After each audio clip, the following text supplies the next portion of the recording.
நம்ம அம்மன் கோவில்களுக்கெல்லாம் போகிறப்ப மல்லி, முல்லை, ரோஜா, அரளிப்பூ இதெல்லாமே மாலையாக கட்டி கொண்டு போவோம். பூக்களாகவும் கட்டி கொண்டு போய் அம்மனுக்கு வச்சு கும்பிடுவோம்.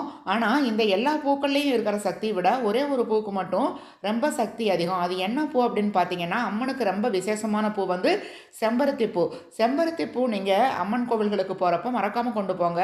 வெள்ளிக்கிழமைகள்லையும் சரி, அதுவும் ஆடி வெள்ளிக்கிழமை அப்படிங்கிறப்ப ரொம்ப விசேஷம். உங்கள் வீடுகள்லையும் நீங்கள் வந்து பூஜை அறையில் செம்பருத்தி பூ வச்சு கும்பிட்டு பாருங்கள். ரொம்ப ரொம்ப ஒரு சக்தி உங்களுக்கு இருக்கிறது தெரியும். எல்லார் வீடுகள்லையுமே செம்பருத்தி பூச்செடி வச்சுருப்பீங்க. இந்த பூக்களெல்லாம் நம்மளுக்கு எளிதாக ஈஸியாக கிடைக்கக்கூடிய பூ. அதனால் மறக்காமல் அம்மனுக்கு ஆடி வெள்ளிக்கிழமைகளில் செம்பருத்தி பூவும் வேப்பிலையும் வச்சு மாலையாக கட்டி கொண்டு போயிட்டு அம்மனுக்கு வச்சு கும்பிட்டுட்டு வாங்க. ரொம்ப ரொம்ப உங்களுக்கு முன்னேற்றத்தையும் எல்லா காரியங்களையும் நடத்தி கொடுக்கக்கூடிய சக்தி வாய்ந்த ஒரு பூ செம்பருத்தி பூ அப்படிங்கிறதுனால ஆடி வெள்ளிக்கிழமைகளில் வச்சு அம்மனுக்கு வழிபாடு செய்கிறது ரொம்ப விசேஷம்.